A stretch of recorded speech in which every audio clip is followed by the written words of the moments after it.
Hey everybody, how you doing? I'm Lazlow the MST Guy, and welcome to the show. Today we'll be looking at Mystery Science Theater 3000 KTMA number 9, Phase 4. And for those of you who may be Roman numeral delinquent, or RND, that's a 4, not IV. Though you may need an IV after watching this movie. Sorry. Bad joke aside, the episode begins with Dr. Forrester and Dr. Earhart in their control room. We spent a lot of money shooting Joel into space. How much do we have left? 1 second. Well, I don't think it's enough to bring him down, which is fine, but I think it's enough to call him. Well, let's get him on the line and reverse the charges. It turns out they are out of money and sold Joel's car, but still need another $40,000. Hey, I've got $40,000. You do? Where? In my car. In retaliation, they send him the Ant movie. Yeah, I miss Gamera already.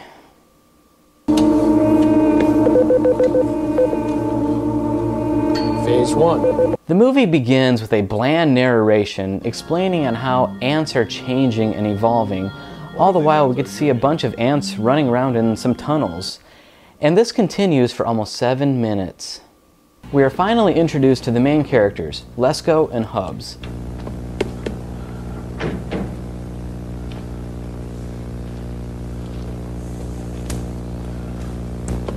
These boys look like nothing but trouble.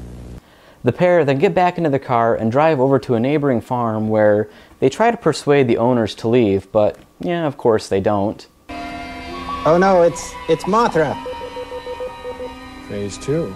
We learn that Lazlow was studying whales and learning to communicate with them when he was reassigned to help deal with the ant problem. We then head outside where we see Hubs taking care of these dirt columns that the ants have built. They're whaling. It's illegal. Next, we take a break from all the action for a host segment. Joel tries to explain to Tom and Crow the robotic laws that Isaac Asimov wrote. Okay, you smarties, if you're so smart, give me the first robotic law. No problem. A robot cannot harm a human being. Okay, and the second robotic law? A robot cannot, through inaction, cause a human being to come to harm. And the third? Give a hoot, don't pollute. Listen, we'll be right back after this commercial. We then cut back to the farmer's house where the ants are attacking.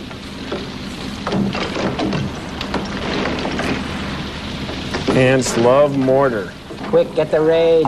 The farmer and his family escape the ant attack when we cut back over to see what the two scientists are doing. Stop. Go.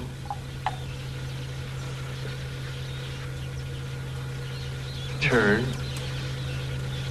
Duration. That's it. Period. Yeah, a nice screensaver there, Lazlow.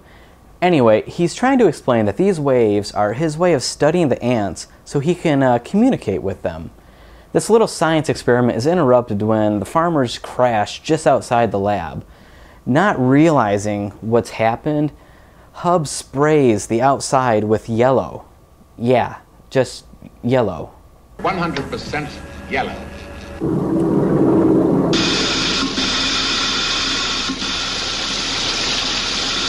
No time for a shower. That'll make the lawn grow. The next morning, our two heroes investigate the incident from the night before and find that they may or may not have been responsible for the death of the farmer and his wife. Their daughter did survive, however, and so they do what any responsible scientist would do, and they take the cute girl inside. The pair analyze some of the ants that they gathered when Kendra comes in and starts smashing up the place, when Hubs is bitten by an ant. We are then treated to several more minutes of ants running around ant tunnels doing ant stuff.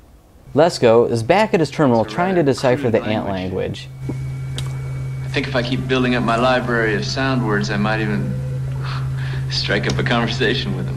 Again, that's just the screensaver! Another way of visualizing their signals. Watch this. Ouch. You hurt me badly, Joel Hudson. We'll have no more of your antics, Servo. Next, we see Lazlow talking to Kendra in a very touching scene. She realizes that her grandparents are dead, and Lesko offers her some breakfast. Meanwhile, Hubs discovers that the ants have rebuilt the mounds and are reflecting the sunlight back onto the lab in an attempt to cook the scientists alive. Good morning, James. As you can see, we're under siege.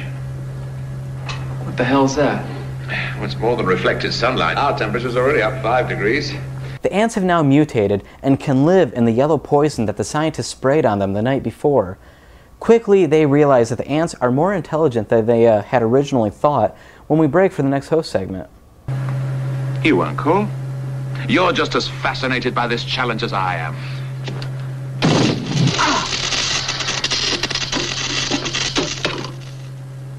We're cut off! During this host segment, Crow and Servo discuss what they're going to do when they get back down to Earth when Joel comes in. So, Crow, if we ever get off the ship, what's the first thing you're going to do when we get to Earth? Well, the first thing I'm going to do is kill Sandy Frank. You know, that guy that keeps importing all those Gamera films? Well, I think that's a given. I mean, after that. Empty my load pan. What are you guys doing? We've been wondering, what's the first thing you're going to do when you get back to Earth? What's the very first thing I'm going to do when I get back to Earth? No, after that. Back in the theater, the temperature in the lab continues to get hotter as the group tries to find a way to knock down the sand mounds when an ant infiltrates the air conditioner. The ant encounters a praying mantis in the air conditioner and gets eaten. But the mantis didn't count on another ant being in the air conditioner and gets pulled down and fried. Oh. The experiment works and they knock down the ant mounds, but the AC gives out thanks to the recently fried mantis when we take a commercial break. Now normally I skip over stuff like this, but the copy of the episode that I have has, well, this really cool commercial in it. There's something you don't see every day, cotton candy that screams when you bite it. Oh, my head! Oh, no! Joel Hodgson, the star of TV23's Mystery Science Theater 3000. Now see him live. Excuse me while I kiss the sky. Joel Hodgson, famous for his appearances on NBC's Saturday Night Live and Late Night with David Letterman. She's great. See Joel Hodgson live every Monday at 8:30 at the Comedy Gallery River Place. Alright, back to the movie. Now, apparently when they were filming these episodes, they didn't have the time or the money to do reshoots, and we get to see an example of that when what we can only assume is someone off-screen knocking something over. Like that. That guy's making too big of a deal out of his aunt, but... Whoa. What happened over there? Anyway, naturally, some of the ants survived and start picking up their dead while Lesko sits down and transmits a message to the ants. Right? 120 degrees. Again, we take another commercial break and are treated to yet another commercial. Hi, I'm Dr. Lawrence Earhart. And I'm Dr. Clayton Forrester. Pizza. Pasta. Pizza. Pizza and pasta. Pizza and pasta. Nothing artificial here. Real cheese, real meat. That's the Pizza and Pasta Pledge. That's right. Our pals at Pizza and Pasta Pizza made this pizza for us so we could eat it at lunch. Thanks, Pete. Thanks, Paul. Pizza and pasta. Good. Pretty good pizza and pasta pizza, too. Pizza. Yummy noise. You made a yummy noise. Because you're hungry. When we come back from the commercial break, Joel and the bots are back on the bridge of the Satellite of Love playing a game of I Spy.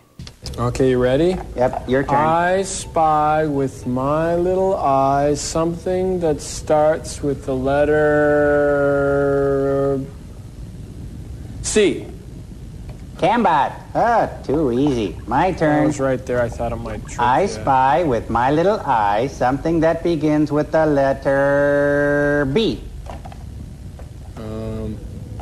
Bowling ball? No, not even warm. I'm always the last to get here. Oh, no. Finally, Phase 3. That means we're getting near the end of the movie, right? I hope so. Anyway, Lesko and Hubs have a discussion on the motives of the ants, and they come to the conclusion that if the queen ant died or were to be killed, then the ants would be lost and the humans would win. The ants reply to Lesko's message and send a message of their own. Mars There's more. needs women. Ants. He thinks he figures out what the ants want, and it's one of them. When Hubs, he finds the queen. It's the one in the dress. She's in there. Hubs heads out into the desert to kill the queen. Lesko tries to stop him, but the ants laid a trap for Hubs.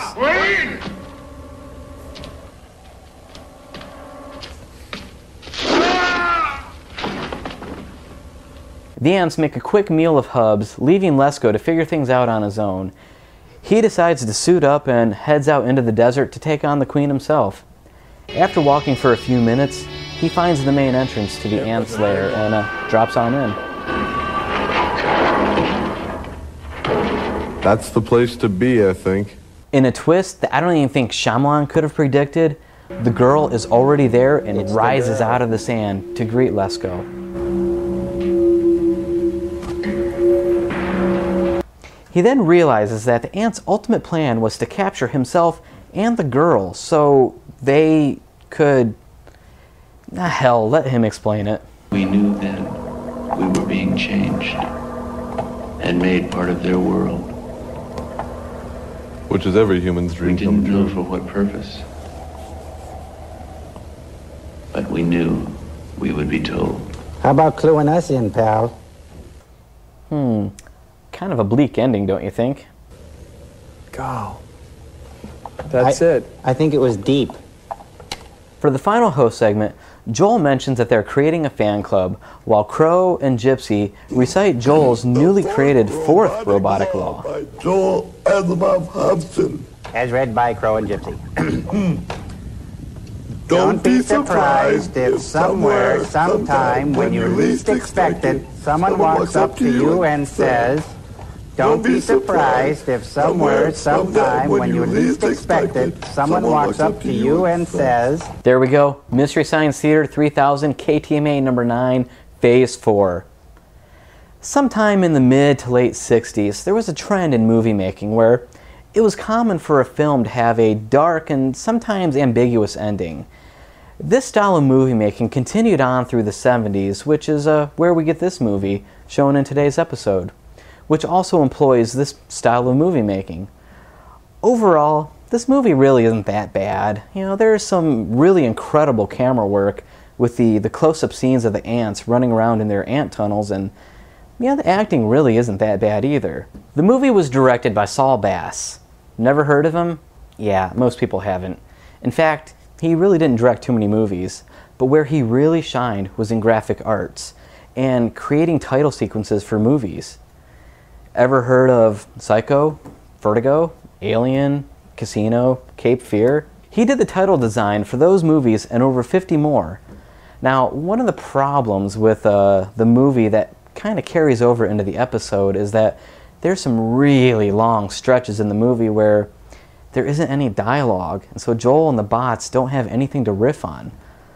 Overall, this isn't too bad of an episode. The host segments are pretty good, and the theater riffing is also pretty good. As usual, if you're a fan of MST, I would recommend this episode. Sure, it isn't their best offering, but it certainly isn't their worst. In my next episode, I'll be looking at Mystery Science Theater 3000, KTMA number 10, Cosmic Princess, which is about princesses and the cosmos and stuff. Anyway, you can email me at lazlowmstguy@gmail.com or head over to lateoffproductions.com and check out Zombie Chick reviews or buy some stuff in our store. So until next time, I'm Lazlow, the MST Guy, and I'm your host through all things Mystery Science Theater 3000. Hi, Kiba.